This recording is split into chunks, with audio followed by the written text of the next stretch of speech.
everybody. This is Anna and Brian from Amata World podcast. And today we have our next guest for the Web3 episode, Dhruv Sharda, who is a part of Coinstore BD team and helping with token launch and Web3 partnerships.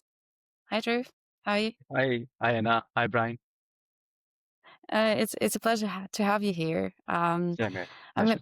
yeah, and maybe we can start from your background, a quick introduction to yourself. And maybe you can share the key lessons of your pre-coin store life and experiences. Sure. See, I started working back in 2004, 10 offshore contact center, and incidentally, that was again from the UK. So we were more into secured loans and remortgages at that time. So what we're seeing today is not something new for me because we used to help people restructure loans and help them find the right lenders and set up their debt issues and all. So 2008 happened. I was there right in the middle of it. So we saw the market crashing down, but fortunately, what we did was quickly pivoted. Now, again, it was a difficult time, but we really managed that and survived well. Now, years later, then something like that happened in 2020. It was COVID, and I was with a YC-backed startup at that time. We were doing quite okay, 500,000 worth of revenue per month. But then again, when the COVID happened, everything went off. And then again, so my journey has been quite long. But the only thing which I've learned all this while is you cannot control the market at all, right? It's something basically not in your control. And so you can only adapt. And it's important to know how quickly you can adapt to it. So that's my learning, which I'm still following. And so, tell us, like, what was your sort of first encounter with the crypto Web3 space, and what made you sort of decide to jump into this industry? So see again, like Encounter was way back in 2017, and my reason to stay in this industry was the same, like moving fast when the market slows down. 2017 was actually a little more of a, I was going through something personal, and I got into it through a personal loss. So something in the family. So I needed some space and need some flexibility, and I wanted to just balance out my time on the work and the life, right? So it happened very short time till 2018, but it was open and I was experimenting it that, okay, what this thing is about where people are actually building up things raw and it's totally new at that time too, right? So yeah, it happened. And then in 2018, when I stepped out, I started something for the senior citizens. It's a non-profit organization. It was again, I think I was still going through that personal loss and wanted to do something. But then Zippy Homes happened, which was again a YC-backed startup, which I mentioned about. I was quickly building fast, and yeah, so it felt really cool, it really clear. And again, when I came back to Web3, that's when I realized this place is not really for the quick wins. It's more about having a very clear direction where you need to go, how you can adapt to things. And because you basically, right now, you interact with a lot of founders, right, for the Web3 partnerships and like Coinstore, and like if they want to launch tokens, and because as well, thinking back, there are a lot of scam in the Web3 space. So how do you decide which one to give it like a green light? And yeah. That is very interesting because the kind of the profile we are, the work we do, we speak to a lot many founders, and it's from the all domain. So most important for me is to listen to them. It's about listening to them. I'm not going to pitch anything now. I'm going to say anything from my end. I'm here to listen to them. And I've seen a lot of kinds of founders. Someone who is really strong with the funding, but still lacking clarity, and others have no money, but they're very crystal clear what they really want to build and how they are going to do it. So funding is not the first signal for me. It's important is the attitude, the intent, what they have. And you rightly said about the scam too, right? Because we experience a lot of folks around there. But then again, not everything we can pick up right from the start. So you get the gist of the people when you talk to them and help them, um, you know, explain us the product what they're selling, because that is important for us to know. Once I see that, okay, fine, their intent and their intent is fine, then I go ahead and help them. And most of the times I've seen the help where they really need is to find that particular rhythm, the flow. So someone who has the money, who is really well funded, they want to do everything at one time. Everything, like it could be partnership, marketing, listings, cables, and everything. And someone who is still, bootstrap, maybe have a very short runway. These guys, um, they focus on one thing at in one point of time. For example, if this is a techie development guy, he'll be totally focused on the product and ignoring everything else, which costs them a lot later stages if whenever they plan to go out in the market. So I think finding the rhythm is something I really help them with, and I tell them, pick one clear goal. Let's sit down and let's just keep moving, in the background slowly and gradually. And for the early founders, I always say that don't disappear. It is most important. I know that you guys are building, but you don't need to disappear, because your product is half ready or you're still working on it. But the audience out there, they really need to know what you're doing. Even a small update for them is a big thing from your end, because they want to just have a connect. And most important is that most founders, the best founders aren't the ones with big budgets. Go and check, in the history of all. They are the ones who stay consistent and they've been visible and hungry to learn. As long as they are that intent, they'll absolutely succeed. Um, like what lets you determine whether or not a project is successful? Sort of what are the kind of factors you think, when they approach you for partnerships or, you know, any sort of, I guess, help with their own sort of work with in Web3? Like, yeah, how do I put this? Yeah, what other factors are you considering when you look at them, like all these different projects? What are the main things that stand out? So the, you know, before a founder actually starts talking, and they, of course, it's about the money, right? But again, even if before they start talking about it, there are three things which need to be very, very clear in our head. One thing is, their story, clarity of their story. So, for example, if I ask them to, hey, explain me about your product, and if I cannot explain that back to them in 20 seconds, then it's going to be very, very difficult for us to actually explain to the users out there, right? Because while we are in the industry, we're talking to them. They have been working on it. So it is very, very important. The story what they have, it has to be very simple, and it has a very straightforward understanding for the audiences out there. So that is the first thing we'll be looking into. Then the kind of community, energy they can bring. I I always tell, the important for these founders, I always tell them that, hey, exchange can really help you grow, but you've got to come up with some sort of activities all this while you've been building. If you think that, okay, fine, I'll be keep on building and I'll be getting my product out, then I'll reach out to an exchange and they'll do my job. See, they can do that as long as you have that sort of budget. But why to unnecessary, spend extra when you can really compound it from the start? That's what I believe, right? That's what the business is all about. Uh, so important for them is to have a very strong community energy. And when I say strong, that does not mean that they have to have 100K followers or 1 million followers. Now, even 1,000 worth of followers, 1,000 worth of community members are enough, as long as they're active and they are appreciating what they're building, what the founder is building. Right. And another thing, in the same, the one shortcut here is the founder first strategy. People connect with people. That's what we see in any industry. Doesn't matter, what domain we're talking about. People always connect with the people.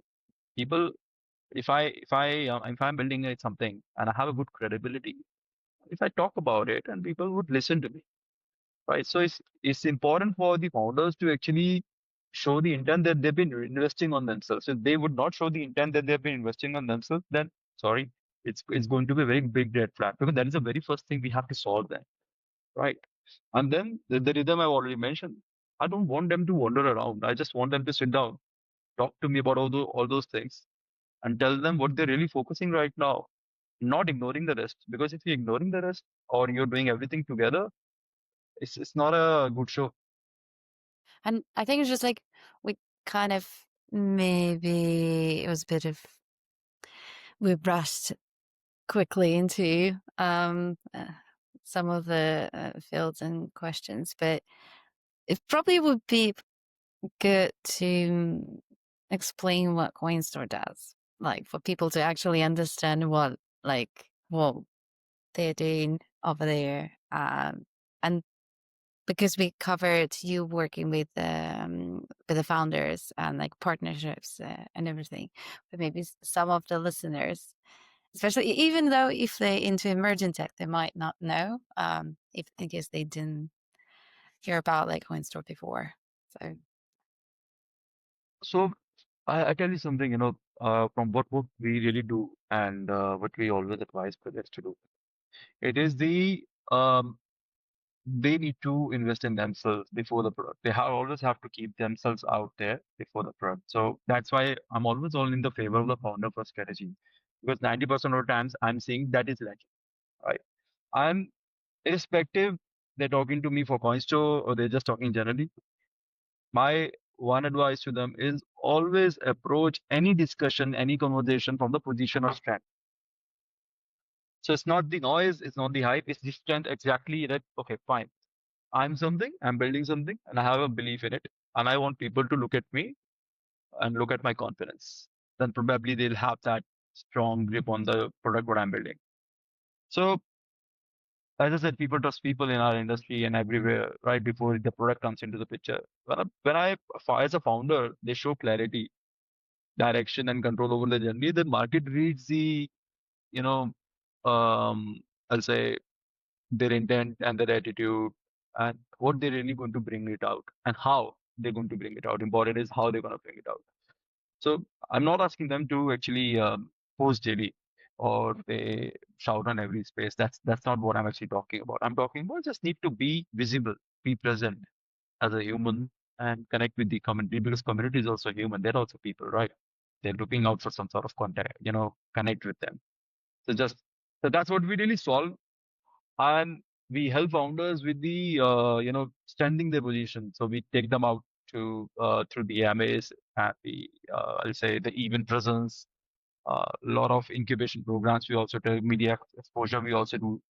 So this is important because as much they feel these are all branding activities or something. No, that's not the case. It is the image what we really need to put out in front of the audience community and the Web3 partners too. Because if I'm following the product, if I'm following some founder, I want to see him as much as I can, right? And at more I gonna see him into credible events or the credible um, AMAs or something. I'm gonna have a more this smile, looking at this confidence, this trust. It's always built up, and this is what they really need to do, and this is what we really help them with. And I think just like usually it's even like even this, if you're hearing the same song over and over again, you like it more. So there is a connection. The certain period of time when you appear online or like social medias and posts, it actually converges to trust, a better trust, or so you kind of like used to seeing them. But I mean, with in the Web3 space, again, going back to like a lot of scams. So right now, do you see actually that what is changing in the whole Web3 field? Do we see more examples of like and use cases when people are using blockchain crypto in the more, how to say, uh, applicable to the real life rather than just some people like launching like some NFTs and disappearing later on after getting all the money. So See, Anna, this is something going to be there, right? And I think that is probably why the governments are trying to regulate things so that they can try and avoid as much of these activities.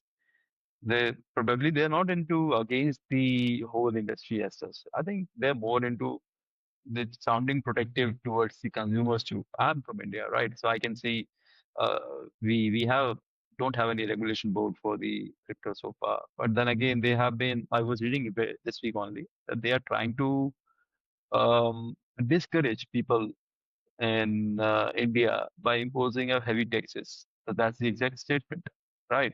So they're not saying that we are against it. It is just because there's so much of uncertainty in that, and with the scams and everything, they're just trying to discourage them with the heavy taxes. And at the same time, they're also working on their own digital currency as they have quoted, right? So it's very recent. So I think it's more around as an individual I'll be coming across scams too. But how much uh, aware I am, educated about those things, and how I can avoid it, that is the key. There are certainly, so many tools out there. For you can look into the projects. There are so much DeFi tools out there. You can always sniff if there is any issues with those wallets which has created those tokens and all. So yeah, I think it's all about education and awareness. For I guess founders in the Web3 space, like what are the kind of common problems that they sort of encounter? What is your advice to them, and how can they make their project stand out? Especially in this sort of tumultuous time, and fight Very back short. against sort of the negative perceptions and etc. Yeah. Brian, they just need to stop overthinking.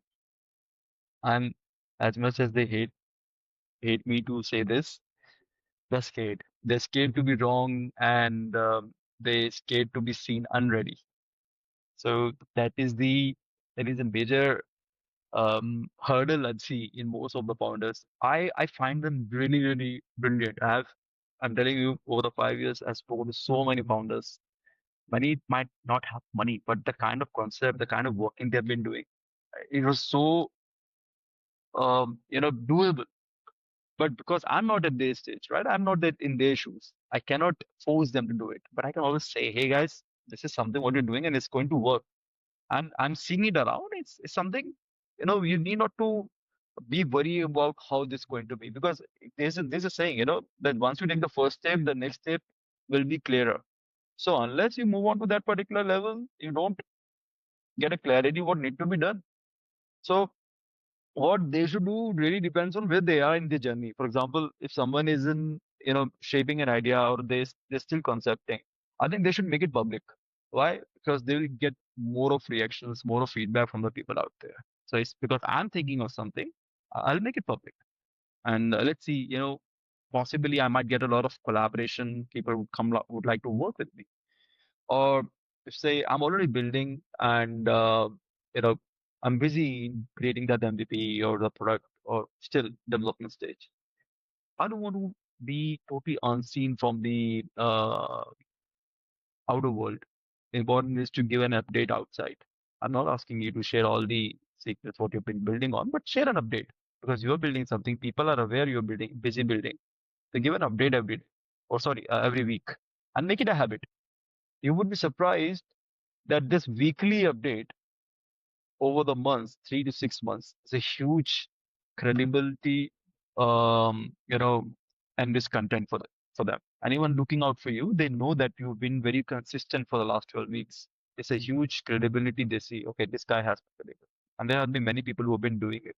And then, once your product is live, you just go and focus on testing, collecting feedback, data runs and all. I think these are the small things, but really matters on a longer run. So this needs to be there because movement plays, creates the clarity. You don't find answers by waiting, at one stage. You find them by doing it. And I think just like another question could be connected to what are the current issues in the Web3 ecosystem?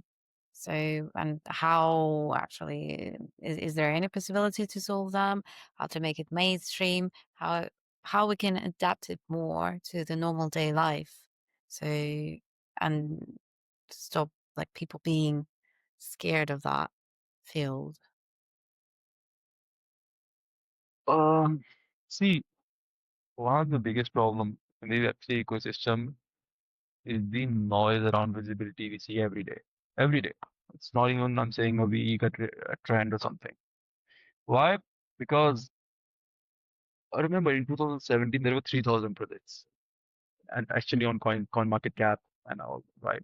Today, probably over 300K, right? So there's a lot of projects out there and a lot of announcements, campaigns happening every day, every week. So it's but natural that, you know, the voice would be lost. But I see that, more importantly, how big you're making the noise is the how clearly you are putting it across to the people. And if yours is much clearer, very simple, and you get that sort of vibe from them, trust me, it's gonna work with you. So mm, what we have seen that mm, because in this particular cycle, a lot of things happen around narratives. Okay, this narrative is happening. All right, let's develop something around it. Recently, gold has touched the recent highs. We are seeing a lot of gold-backed tokens coming in. All right, good. It's good that the gold-backed tokens are coming in as long as they're having a utility. It's really good. So that's not a problem. But don't chase the trends or the short hypes what you're seeing around because the real story is not that. The real story is what you're really building up. So this is something they really need to. I really personally want to solve. I don't want them to actually follow particular hype and all. And another thing is, um, people when they overthink and they delay around going live with their product, respective of the tokens or not, right? Is the validation what they're looking for? So from where I see from inside an exchange, I see this gap every day. Teams come to us looking for exposure, but what they really need first is clarity, who they are speaking to, why it matters, and these are the gaps. I try to simplify for them, and I think this should be a learning for them too. So, because the real problem isn't a lack of opportunity in Web3, it is a lack of clear communication. Simple. And I'd also be interested to hear your own personal opinion as someone who's worked with so many people and so many different Web3 projects. Like, what is sort of what kind of application of, I guess, crypto Web3 are you most excited about? Is it simply for around the DeFi aspect, or because there are other applications like how people are tokenizing real world assets and things like that? Do you see any potential in like all those other different applications as well? What's So your yeah, of opinion? course, RWA is definitely. I come from a real estate background, so anyone who talks to me about real estate and blockchain, I get very excited because when I was working in the real estate, uh, that time I was not aware about the blockchain. But the moment I stepped into the blockchain, it just got into my head because I came from a traditional environment and now I'm in different industry. So it always happened to you that you try to overlap these two industries together. You want them to merge. And this is what we're seeing today. So fractional ownership of real estate, if we talk about, it's just this much, um, it's a boon. It's a boon for the people who cannot afford the actual real estate because they are so expensive. But with these RWA activities and the RWA projects around it, it's much easier for the smaller retail people to actually invest in real estate, own a property, they can say, and take the benefit of the traditional real estate, um, you know, growth through the technology of blockchain. So that is good, right? And again, in the gold-backed tokens, we're seeing a lot. People have been working on few things. It's a good concept. They've been working on bringing the gold, which is yet to be mined, into the uh, you know on the blockchain on the basis of the survey they have done. I asked those guys, okay, how is possible? And they said it's practically possible because traditionally when like mine is decided, okay, whether this need to be done for the gold mining or not, there is a survey being done, so they get an estimate. Okay, how much gold can be mined over X years and in how much time. So I thought, all right, this saves this is good application of the RWA. Why? Because it saves a lot of mining cost because you're giving us an estimate already. X ton would be available or something, and the same is getting backed into in the form of token. So a lot of cost being saved. Still, the gold value is coming out. I think it's absolute interesting thing. And I actually want to hear about some of your bold predictions for the future of free space and maybe how like average founder like can prepare themselves for that, like what they can start doing to be ready. See, again, it's predictions are always around with the people because I'm someone from that industry and connecting with people is more important for me. So if I have to make one prediction here for our industry, uh, I think the market will reward practicality. And when I say this, it is uh, people need to understand that we guys are maturing. The industry is maturing from 2017 to 2021 and 2025. You'll see um, the no link with the certain cycles or something of that sort, which has been happening earlier. We guys are maturing, so everybody would have their own journey. Every uh, so in the blockchain industry only, there would be a lot of domains. Every domain would have their own journey on the basis of what they've been building on, and it is important for us to accept that because yes, we are maturing, and I see this every week because teams, who've been waiting for the perfect timing or big funding cycles, they have they miss their moments and they know that, and it's just they can't accept it. So that's okay.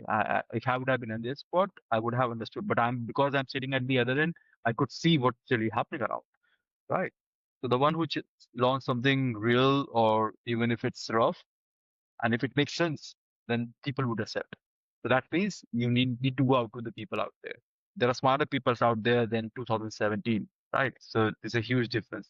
So you need to accept that, okay, there are people where I need to go out and speak to, tell them my story, and let them decide whether I make sense or not. Because they're also learning, they're also growing along with me. So, and crypto will always stay unpredictable. We know that. Like you cannot take the unpredictability out of the crypto uh, until lot of changes would be done. So that's nothing new for us. And I think people are learning now. So what's has changed now? The people are learning now that how they read the noise, how they read the hype. So this is all the the updates we'll be seeing. This is all the learning what the founders need to see, and the audience is going to be more and more sharper from here. So if you're founder listening to this, I'll say build something, ship something invisible this month. You bring it out and just don't wait for the next run. Say next run would be out. That's not the case. If you have a story, bring it out. Any part of the story, because when the market turns and you are already in motion, trust me, you'll catch that wind and the rest will just watch it pass. Excellent. I think that's probably a good place to end the podcast, but I'd like to leave maybe the last minute or so for yourself, Dhruv, to sort of, if people want to hear more about sort of what Coinstore does or wants to reach out for advice, where can they find you? How can they reach out? Where Oh, to best reach out? they can, so they can totally find me on LinkedIn. I'm very much active on LinkedIn and on Telegram. So I'll leave my Telegram in the caption if needed. So yeah, and I'm happy. And please feel free to reach out to me, and I'm happy to see what you're building and support in every possible way. Thank you so much. Yeah, we'll include all of the links to the description. So like if you want to connect, just click down there. But yeah, thank you so much for joining us today. It was a pleasure. Thank you, thank you, Brian. Pleasure. And thank you to all listeners who stuck out this far. And yeah, have a great day. Yeah. Bye. Bye. Bye.